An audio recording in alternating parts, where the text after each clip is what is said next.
TOA community. Welcome back to the channel, everybody. I'm Robert Linkle. Thank you for joining us here at trainingtheolderadult.com. Hope you're all well. Looking to share some information with you today about Parkinson's disease. I have a new client that's a family member of a current client I've been training for a long time. I think all of you know Joyce, one of our diehard ADL strength and conditioning clients.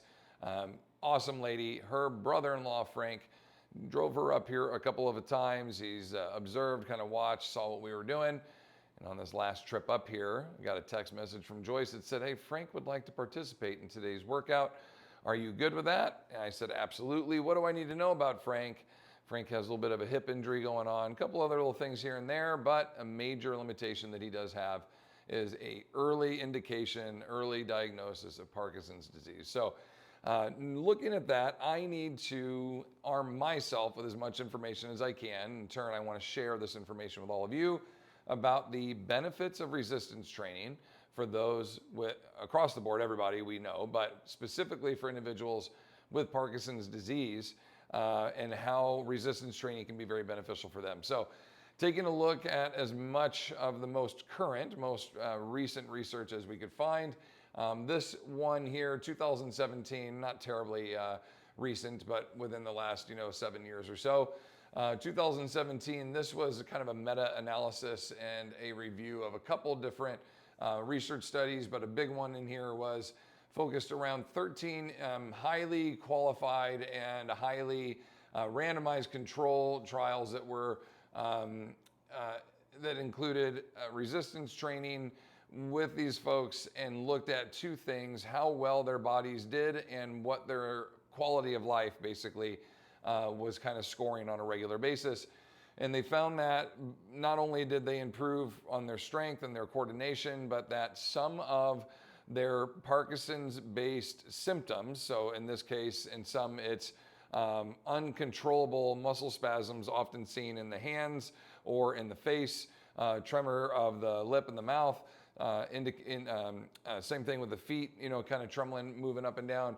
This is a either reduced or in some cases removed symptoms from early indicated clients, early diagnosed clients that started a resistance training program. Some of them were able to actually reduce and or remove these symptoms from their daily life. So I'm not making any claims, and neither are these research studies, that it's curing them. It's definitely improving their quality of life. And so that was the other side of this.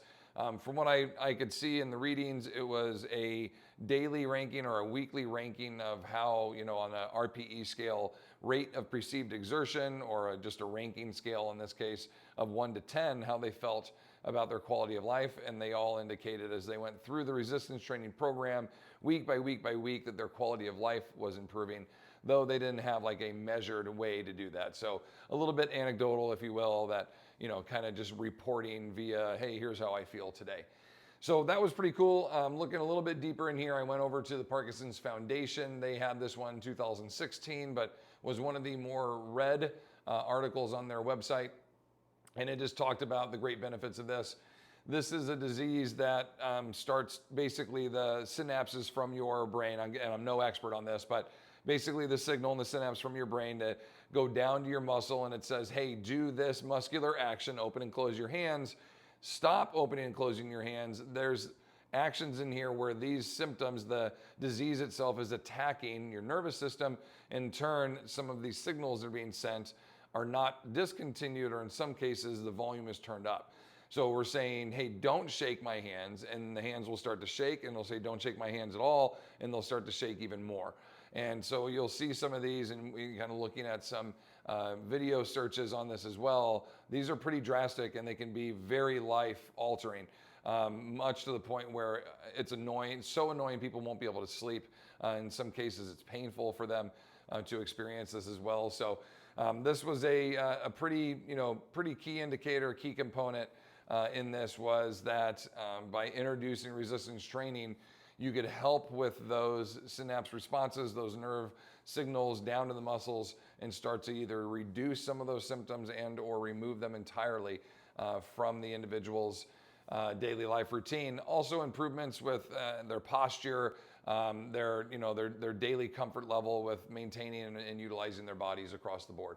Effects of resistance training for people with Parkinson's disease, a systematic review. This was, again, more of a meta-analysis, multiple different articles that they looked at. This one goes back 10 years, but again, found very, very similar information across the board. It was very beneficial for those. They looked at all kinds of different studies and different reviews. Individuals were doing this rating scale here. Again, I don't remember exactly what the rating scale is, but it showed these improvements in their daily their daily life, and improvements in quality of life were pretty awesome there. Evidence of rehabilitative impact of progressive resistance training, PRT, programs in Parkinson's disease, an umbrella review. So they're looking at multiple different ones here. This was 2020, so a little bit more recent. And again, same idea. They found, before we get into that, found some, pretty significant benefits for those in resistance training there.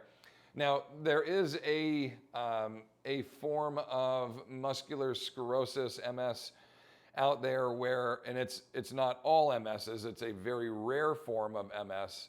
Again, I'm not an expert. I'm just sharing this information with you from what I know to this moment. There is a version of MS that if you participate in resistance training, it can be more detrimental than beneficial. Outside of that, and or some very specific, unique types of cancer treatment, radiation and such that they're applying to the body, it's very, very rare to find any disease that is not going to be improved with resistance training, where resistance training would be of detriment, okay? So pretty much across the board, anything and everything you can think of, if you get your body stronger, it's only going to be beneficial, okay? Rare occasions are we going to see any information that big reach, yep. So this is Nice Frank here. That's Joyce in the corner, brother-in-law Frank. Joyce, when you get done, come on over. We'll pushing on those heels. Right arm, you'll be able to see his hand moving a bit there. You can also keep going, notice his feet when he's keep squatting. going, and forward. Go for it. As we go. Big push, big push, big push, big push. There you go. Cover ground. Self-reported a few times, not being able to completely lock his right arm up overhead, where he could definitely coordinate and reach a better range of motion with his left. Joyce, her left arm is the one that she broke. Right, pushing the tank, Joyce. So 3 pushes, you're done. Reach, ratchet out there. As much leverage on it as you can. Big reach. The actions that we're doing are extremely beneficial, extremely close. I only had to modify maybe 1 or 2 things specific to Frank for what we were doing here, where Joyce's benefits and programming were a perfect fit for him. So this range of motion lift, this is a little curl and press we do in our prep. Light weights, 3s or 5s. Single arm sit to stands. I love these because you're overloading one side and then the other. Frank was not a huge fan of the tank after he pushed it once or twice and realized, boy, this is some work. We did 3 sets of 3 where he would push it all the way across the room. The pushing wasn't bad. It was the dragging going backwards. And we got onto the pivot point presses where you could lean and work through a range of motion.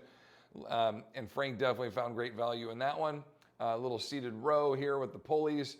And Joyce does such a good job with this too. Her arm that the doctor said you'll never be able to put, vertical overhead again. She's completely proven that wrong. And not only can she do it, she can do it with weight. But that pivot point press was such a vital component to helping us achieve that with her again. Getting that leaning lever against the lever of the strap. Your lever of the arm versus the lever of the strap. Those 2 levers work through greater ranges of motion with greater loads than they can independently. So it's kind of a win-win situation. Both actions here to be able to increase range of motion and load, which ultimately benefits our joints, our body on the other side. So pretty good day, pretty good experience. I have checked with Frank to see how he's feeling. He's already reported he wants to come back next week, that he enjoyed the workout that much, and hopefully we'll get to see him on a regular basis. I took a lot of video of day 1 because I want to have some comparisons of where he was when he started, and hopefully where we'll be in 3 to 4 months. I would love to see some of his symptoms start to reduce or even remove themselves from his daily routine. I think that would be awesome. I'm really looking forward to seeing some of these other components in action. So hope you're all doing well. I hope you have a great day. Enjoy yourselves. Much love to all of you. Any comments, questions, hit me up down below. And if not, make sure you subscribe, ring that bell, and I look forward to seeing you in the next video. And until then, please continue to fight your good fight against sarcopenia.